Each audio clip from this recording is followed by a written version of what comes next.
예수님이 사역하시던 그때에 수많은 유대인들은 한 가지 오해를 예수님께 합니다. 뭐였냐면 율법을 파괴한다는 오해였습니다. 그들이 당연히 지키는 것들을 예수님은 그들 앞에서 어길 때가 참 많았습니다. 안식일에 병을 고친다거나, 안식일에 제자들과 함께 밭을 걷다가 미리삭을 뜯어먹는다거나, 대표적으로 그런 것들이 있죠. 유대인들이 생각하기에 예수님은 율법을 지키지 않는 사람, 율법을 파괴하는 사람이었습니다. 그럼에도 그 받은 바 능력으로 인하여 수많은 사람들에게 선지자로 높임을 받고 있는 것처럼 보였죠. 그래서 유대인 중에서도 지도자들은 예수님을 좋게 볼 수가 없었습니다. 그런 그들을 향해서, 그런 오해를 하고 있는 이들을 향해서 예수님은 말씀하십니다. 내가 율법이나 선지자를 폐하러 온 줄로 생각하지 말라. 폐하러 온 것이 아니요 완전하게 하려 함이라. 이 말은 지금 따르는 이들 사이에 섞여 있는 지도자들에게 하는 말이겠죠. 그리고 또한 혹 예수님을 따르는 이들이 율법 때문에 너무 괴롭고 힘들었던 그들이 이제 율법을 안 지켜도 되는구나 라고 착각할까 봐 하시는 말씀입니다. 그리고 그들에게 다시금 더 강조하시며 이르십니다. 진실로 너희에게 이르노니 천지가 없어지기 전에는 율법의 1.1획도 결코 없어지지 아니하고 다 이루리라.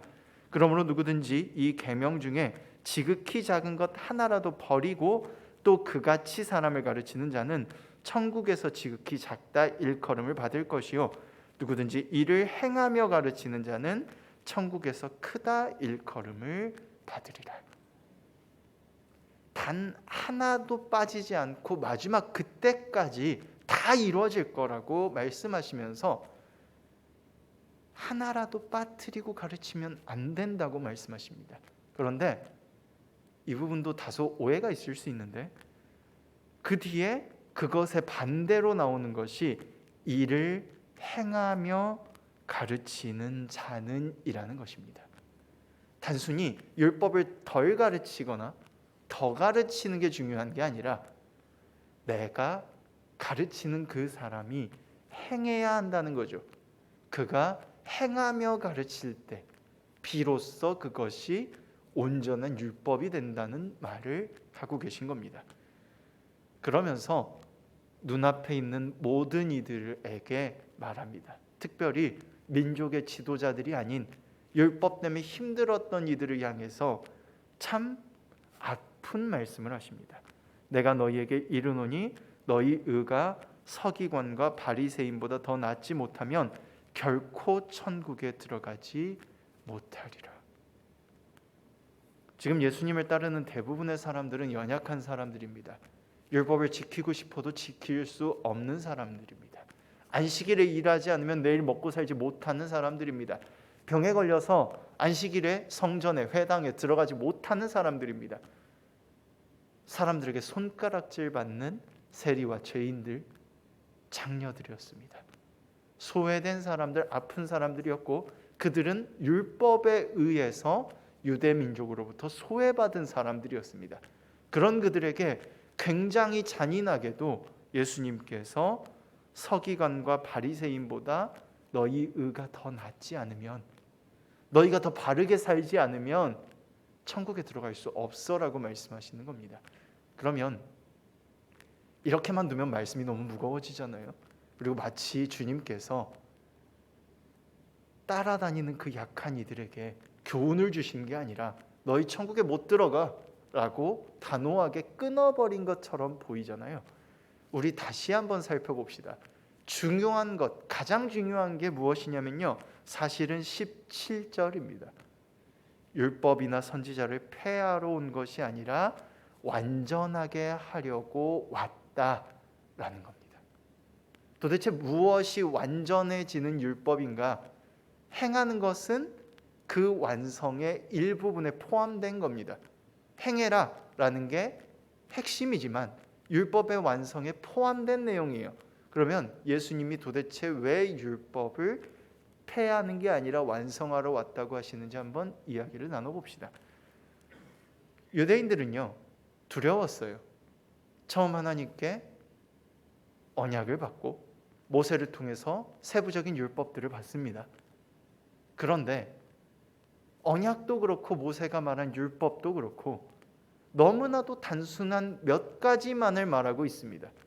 그것도 해라가 아니라 하지 말라고 말합니다. 그러면 그 외에 무엇을 해야 되지? 라는 생각이 들잖아요. 도대체 뭘 하는 게 옳은 일일까? 그들은 너무나도 불안해서요, 받은 언약과 율법을 쪼개기 시작합니다. 세부적이고 구체적인 이러면 안 된다는 것들을 수도 없이 만들어내기 시작합니다. 대표적으로 안식일법이 우리가 알기에 가장 유명한 법이기에 몇 가지 설명을 드리면, 유대인들은요, 안식일에 글자를 몇 글자 쓸 수 있는지 정해져 있습니다. 물건을 드는 무게도 정해져 있습니다. 옮기는 걸음수도 정해져 있습니다. 넘기면 안 됩니다. 심지어는요, 말도 몇 단어까지만 딱 내뱉을 수 있도록 정해져 있습니다. 안식일 안에는 정해진 수의 단어를 넘으면 일이 됩니다. 자녀가 아파도 죽을 병이 아니면 그대로 둬야 됩니다. 가축이 구덩이에 빠져도 당장 죽지 않을 것 같으면 안식일이 끝난 후에 건져내야 됩니다. 그럼 현대에 와서는 달라졌을까요? 네. 현대에는 더 많은 문물들이 생겨났습니다. 성경으로부터 특정할 수 없는 수많은 새로운 기술들이 많이 생겼습니다. 특히 그 중에 교수님께 듣고 충격받은 얘기가 있었는데, 이스라엘에 가면요, 모든 건물에 엘리베이터가 2개씩 있답니다. 하나는 안식일 전용이고요, 하나는 평소에 쓰는 겁니다.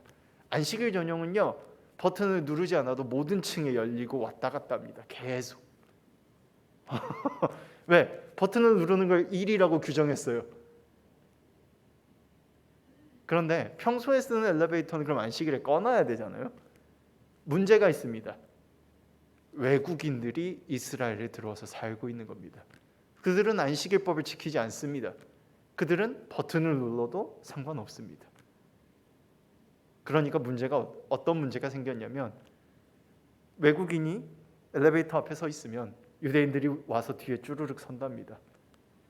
몇 층 눌러달라고 말을 못합니다.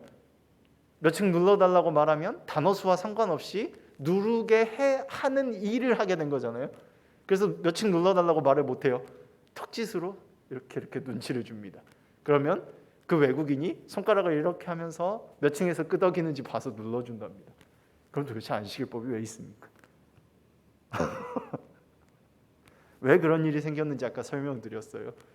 너무 두려워서요. 너무 두려워서요. 우리가 누군가와 함께 사랑을 하면요, 연애를 하거나 누군가와 사랑을 하거나 결혼을 해서 함께 살면, 저는 지금 연애도 안 하고 있고 결혼도 안 했지만 하게 되면요, 처음에 딱 첫 설렘을 가졌을 때 생각해 봅시다. 뭐가 제일 힘들던가요? 혹시 내가 이렇게 하면 저 사람이 싫어하지 않을까? 저 사람이 싫어하는 거 아닐까? 라는 두려움이 가장 힘듭니다. 그래서 평소에 하던 편한 것들을 놔두고 불편한 옷을 입고 한 번 더 돌아보고, 그렇죠? 네. 결혼하고 나서도 어때요? 화장실에서 샤워하고 나서 혹시라도 비누 거품이나 머리카락이 혹시 벽 같은 데 남아있지 않은지 처음에 열심히 살피고 열심히 뜯죠? 왜 그래요? 불안해서, 무서워서요. 똑같아요. 하나님께 약속을 받고 언약을 받았습니다. 사랑한다는 말도 들었어요.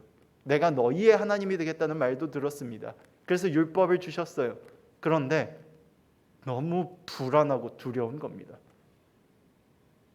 모세가 죽고 나서, 여호수아가 죽고 나서 가나안 땅에 들어왔는데, 땅들을 나눠 가졌는데, 주변의 나라들은 너무나도 크고 강합니다.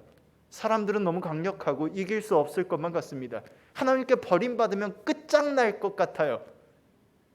그러면 어떻게 해야 버림받지 않을 수 있지? 하나님께서 어떻게 해야 버리지 않겠다는 말을 하신 적이 없습니다. 너희가 내 말을 지키면 내가 영원히 너희 하나님이 될게라고만 하셨지 너희 이러면 버릴 거야 라고는 한 번도 하신 적이 없어요. 그러니까 어떻게 돼요? 더 불안해요.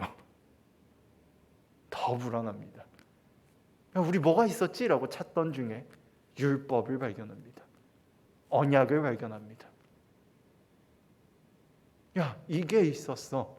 이걸 어기면 큰일 나는 거야 라고 그 율법과 언약을 철저하게 지키기 시작합니다. 지키다가 보니까 엘리베이터 같은 문제가 생깁니다. 전에는 없었던 일인데 갑자기 새로운 일이 생겼어요. 이건 어떻게 해? 이거 새로운 일인데 어떻게 하지? 야, 그래도 율법을 지켜야 될 거 아니야. 누구는 그것이 율법이라고 누구는 아니라 합니다. 누구는 율법을 어겼다고 누군가는 아니라고 말합니다. 얼마나 두려웠을까요? 그래서 세부적으로 쪼개고 나누고 기도하고 함께 모여 이야기하면서 기준을 세웁니다. 어느 정도까지 세웠냐면 성경책에요. 하나님이란 여호와 하나님이라고 우리가 읽지 않습니까? 그게 히브리어로 예호바 혹은 야훼 엘로힘인데요. 이 앞에 하나님의 이름은 거룩한 네 글자라고 해서요. 어떻게 읽는지 모릅니다. 몰라요. 왜 모르냐면 히브리어는 자음만 써 있거든요. 모음이 안 써 있어요. 근데 그 거룩한 성경을 읽다가 여호와 하나님의 이름이 딱 나왔어요. 거룩한 네 글자가 나옵니다. 그러면 일단 가가지고 목욕을 해요. 그리고 7번 하나님께 영광을 돌립니다. 그리고 와서 그 네 글자를 읽는데 뭐 자음만 읽어도 이응, 히읗, 이응이에요. 근데 그렇게 안 읽고 뭐라고 읽냐면 나의 주님이라고 읽습니다. 하나님의 이름을 망령되이 일컫지 말라는 계명을 지키기 위해서 망령되이 부르지 않기 위해 성경을 읽다가 여호와라는 단어가 나오면 씻었어요. 하나님께 영광을 돌렸어요. 그리고 읽으면 망령되이 부를 수도 있잖아요. 그러니까 안 읽고 나의 주님이라고 불렀습니다. 그렇게 읽었어요. 그러다 보니까 수백 년이 흐른 후에 그 글자를 어떻게 읽는지 잊어버렸어요. 자음만 써 있잖아요. 나의 주님이 히브리어로 아도나이거든요.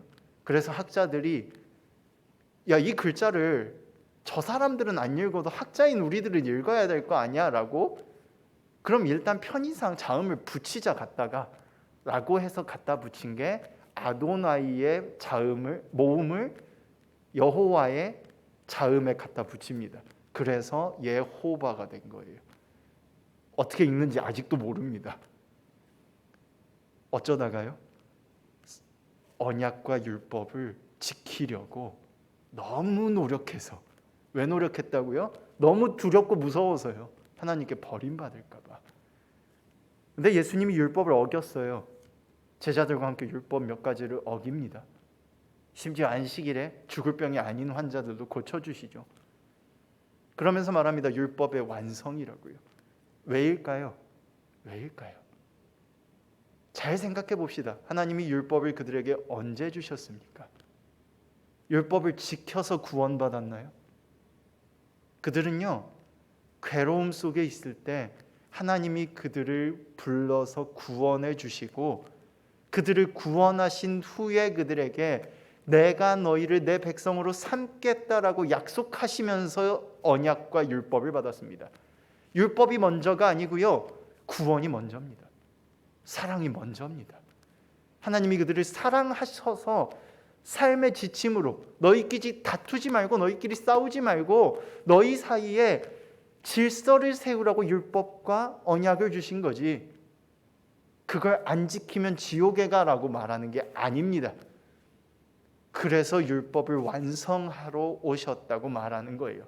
율법을 지키느냐 지키지 않느냐가 중요한 게 아니라 그것을 어떻게 행할 거냐가 더 중요하다는 겁니다. 내가 그걸 행함으로 누군가를 정죄하는 게 아니라 내가 그걸 행함으로 누군가를 가르쳐야 하는 겁니다. 우리는 이렇게 살아야 함께 살 수 있어라고. 하나님이 우리를 사랑하시고 그 사랑으로 우리가 서로 사랑해야 우리가 함께 살아갈 수 있어 라고. 율법을 완성하러 왔다는 것은요, 율법 조목조목을 따지겠다는 말이 아니라 율법을 주신 이유를 회복시키는 겁니다.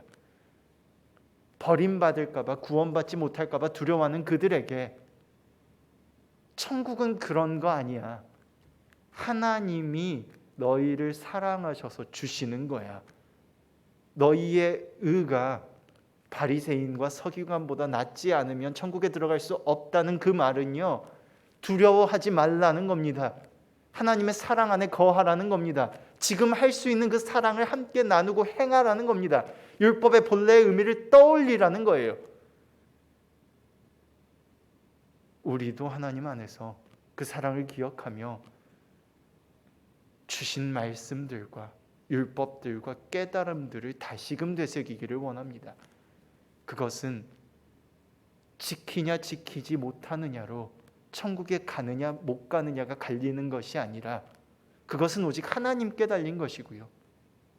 하나님이 우리를 의롭다 하면 우리는 구원받는 거고, 하나님이 너는 아니야 라고 하면 아직 죄가 있는 거죠.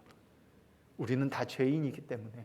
그럼 율법이 도대체 뭐냐라고 물은다면 저는 이렇게 말씀드리고 싶습니다. 처음 이스라엘 백성에게 주신 것처럼 그들을 구원하신 후에 그들이 함께 살도록 지침을 주신 것처럼 우리도 하나님 안에 더불어 살 수 있도록 우리에게 주신 사랑의 증거입니다. 그 사랑의 증거 안에 거하시기를 간절히 소망합니다. 두려워하지 않으시기를 소망합니다. 때때로 못 지킬 수도 있습니다. 실수할 수도 있죠. 분노가 차오를 수도 있어요. 솔직히 화나잖아요. 냉장고 열어서 바로 보이는 거 못 찾고 있으면 화나잖아. 응? 막 양말 뒤집어 벗으면 화나잖아요. 저는 제가 뒤집어 벗어도 화나는데. 그럼에도 불구하고 두려워하지 않고 나갈 수 있는 것은 하나님이 우리와 함께 하시기 때문입니다. 우리에게 주신 그 약속을 누군가와 나누며 서로 사랑할 수 있기 때문입니다. 하나님만이 오직 사람 위에 있을 수 있습니다. 그리고 모든 사람은 하나님 안에서 다 평등하고 똑같습니다. 그것을 잊어버린다면, 내가 옳다고 우기며 누군가를 억압하고 억누른다면 하나님 앞에 회개할 게 참 많아질 것입니다.